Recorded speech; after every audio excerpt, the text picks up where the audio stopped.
बहुत समय पहले प्राचीन भारत में विक्रमगढ़ नाम का एक राज्य था, जिस पर अत्यंत क्रूर और निर्दयी राजा विकराल सिंह का राज्य था।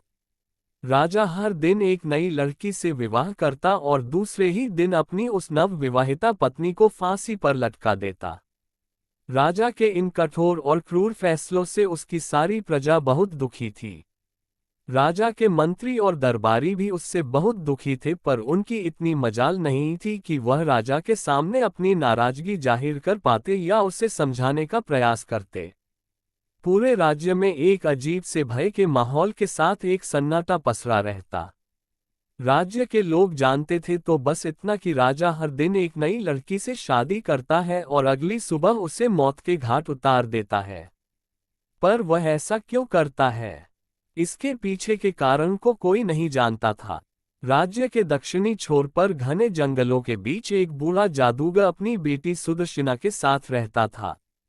वो राजा के कृत्यों से भली भांति परिचित था, इसलिए समय रहते वह नगर को छोड़कर बाहर जंगल में रहने लगा। उसकी बेटी सुदर्शना अत्यंत सुंदर, अक्लमंद और साफ हृदय वाली लड़की थी। वह अपने पिता के पास आने वाले हर व्यक्ति की मदद करती थी। अगर कोई बीमार आता तो वह औषधियां बनाकर उसे ठीक कर देती। अगर कोई दुखी आत्मा उसके पास आती तो वह अपनी बातों से उसे सुकून देती।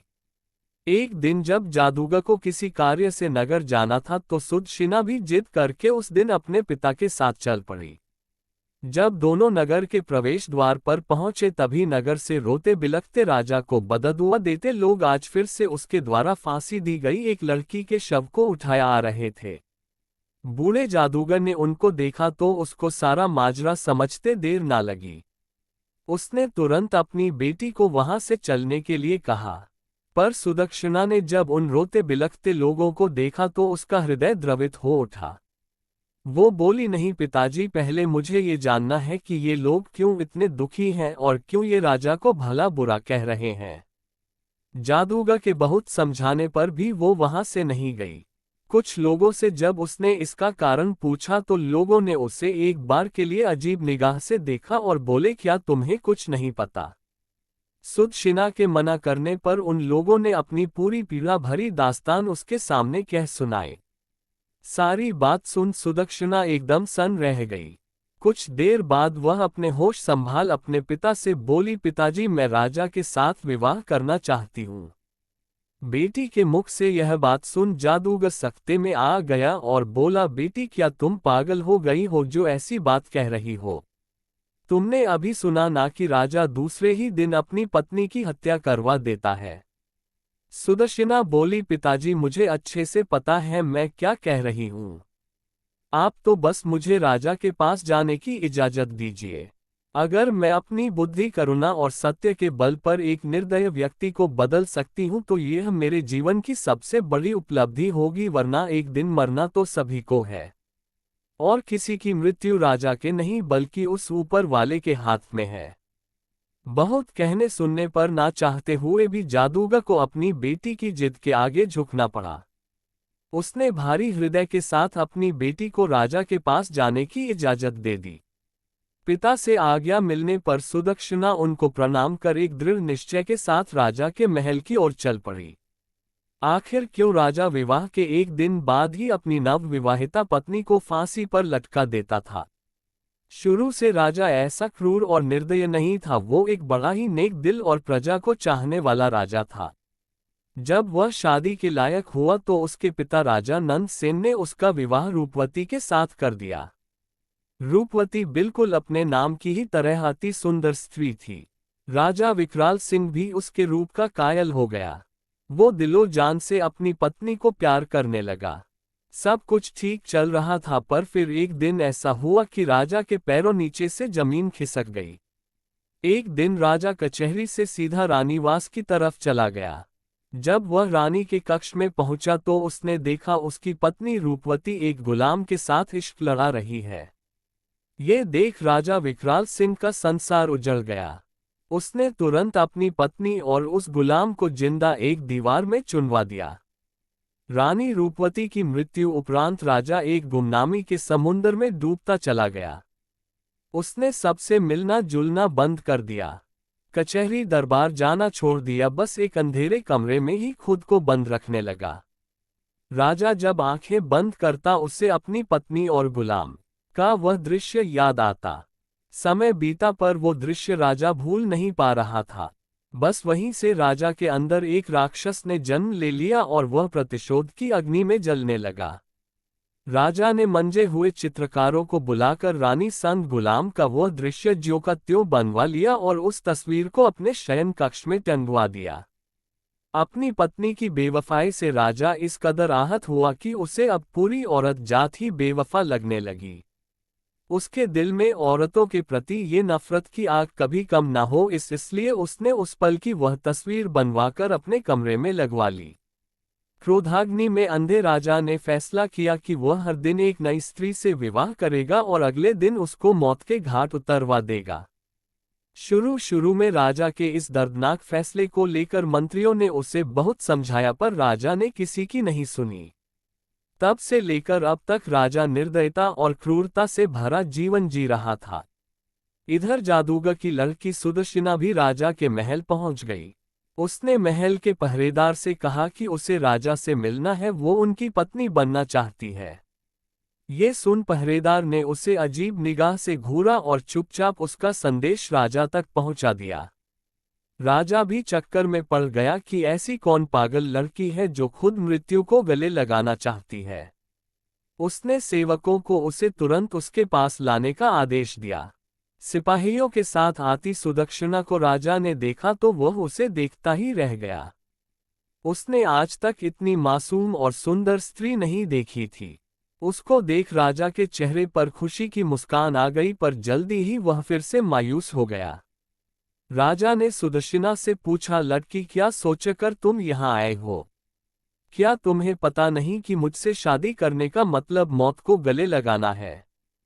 सुदक्षिणा दृढ़ निश्चय के साथ राजा की आंखों में देखती हुई बोली, हे राजा, मुझे आपके बारे में सब मालूम है, सब कुछ जानकर ही आपसे शादी करने का फैसला किया है। राजा विकराल हैरान होते हुए बोला, ठीक है, अगर तुम सब जानती हो और तुम्हारा यही फैसला है तो मुझे कोई ऐतराज नहीं। शादी की तैयारी करो, हम कल ही तुमसे विवाह करेंगे।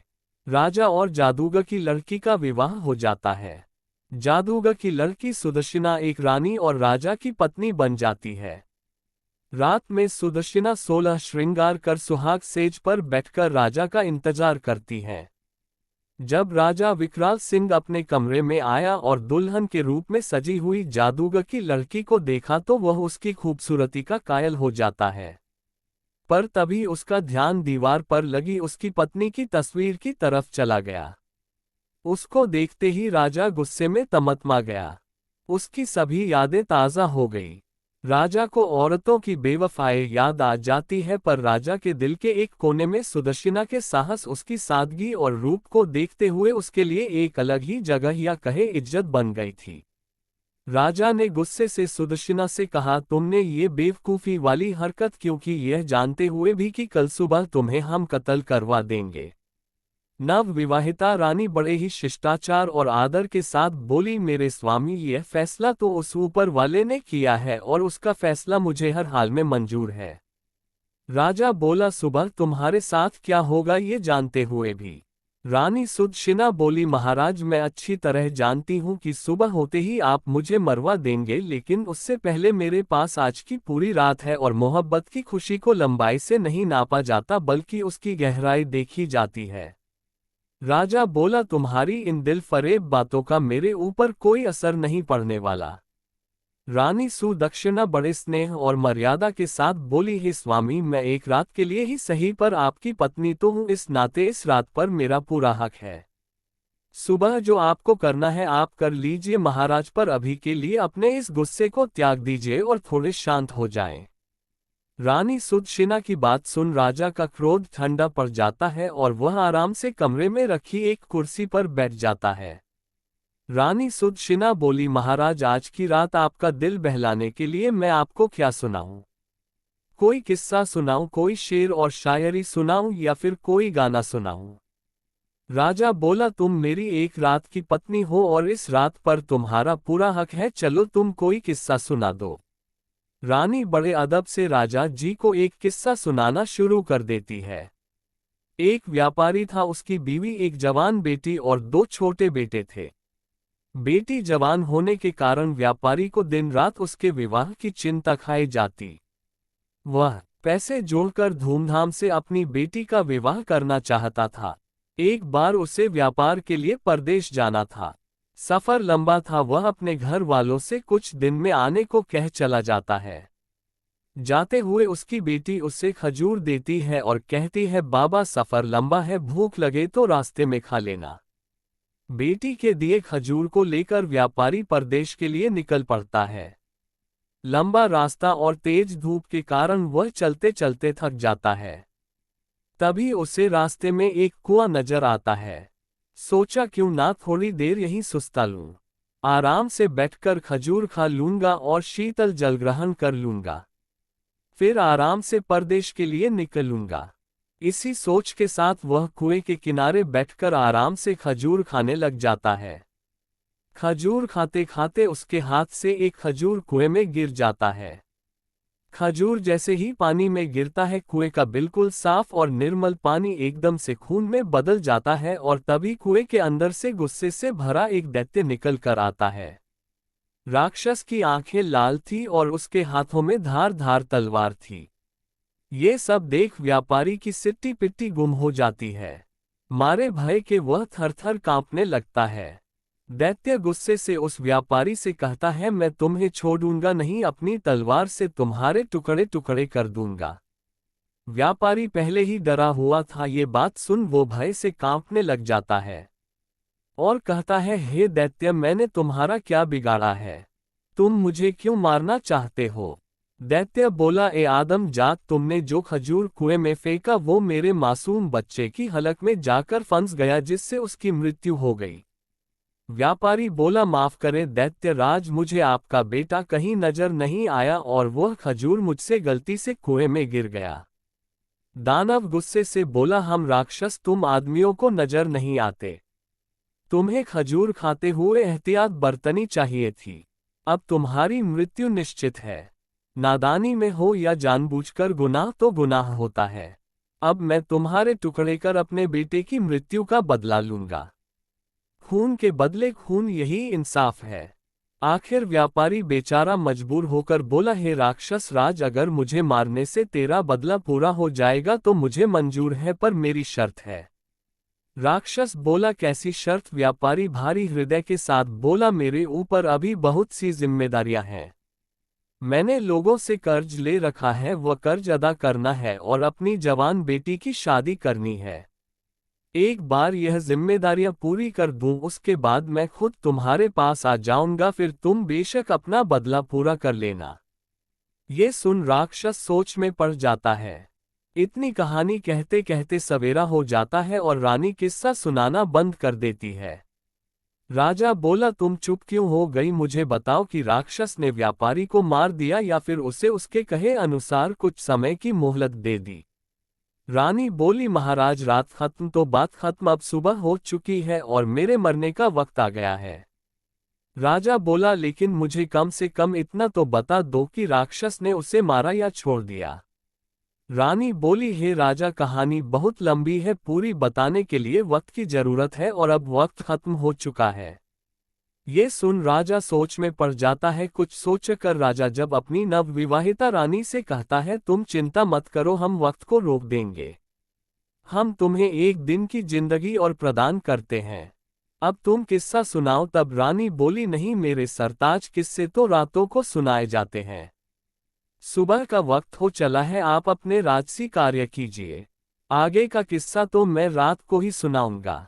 ये सुन राजा सोचता है, कितनी ही लड़कियां मेरे पास आए और मौत के घाट उतार दी गई। सबके चेहरे पर मौत का भय साफ नजर आता था, पर इसके चेहरे पर तो भय नाम की कोई चीज ही नहीं है। खैर, इसका किस्सा मुझे बहुत दिलचस्प लगा है, इसलिए इसकी जान सिर्फ आज के लिए बख्श दी, कल इसका भी वही हाल होगा। राजा वहां से चला जाता है और अपने दिन भर के राजसी कार्यों में व्यस्त हो जाता है।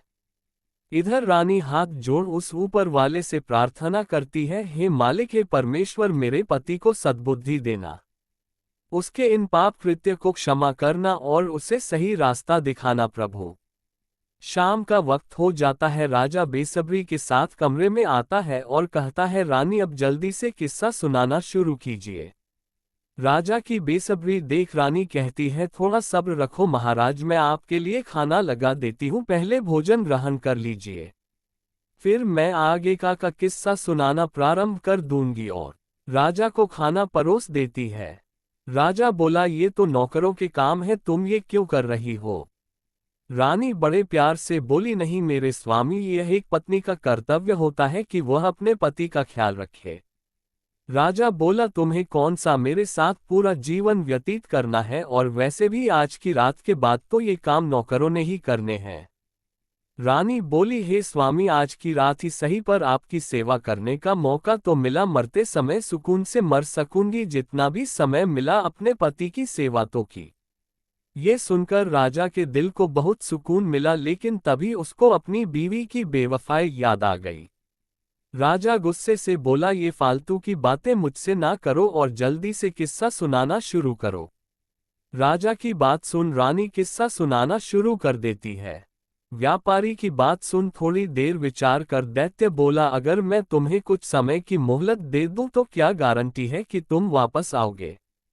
व्यापारी बोला, हे राक्षस राज, उस ऊपर वाले की कसम खाकर कहता हूं कि मैं अपने कामों को अंजाम देकर यहां जरूर आऊंगा और खुद को तुम्हारे हवाले कर दूंगा, मेरा विश्वास करो। दैत्य बोला, ठीक है, मैं तुम्हें 40 दिन की मोहलत देता हूं। व्यापारी दैत्य का शुक्रिया करते हुए अपने घर की तरफ चल देता है। कुछ दिन के सफर के बाद वह अपने घर पहुंच जाता है। व्यापारी को घर आया देख उसके बीवी बच्चे खुश हो जाते हैं।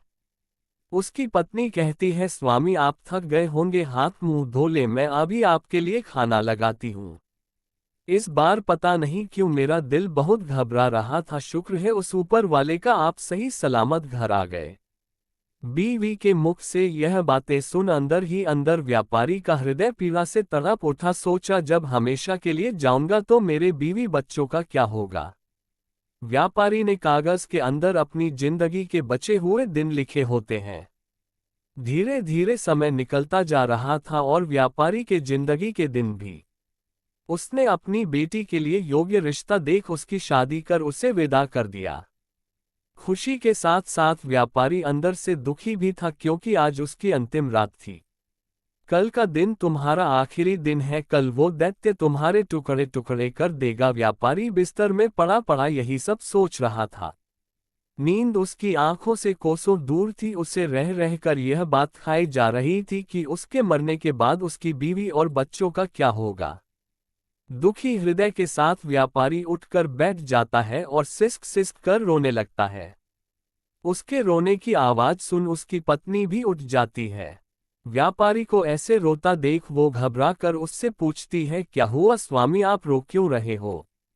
व्यापारी पहले तो बात को टालने की कोशिश करता है, पर जब उसकी पत्नी ने ज्यादा जोर देकर पूछा तो वह टूट जाता है और सारा किस्सा अपनी पत्नी को रोते रोते कह सुनाता है।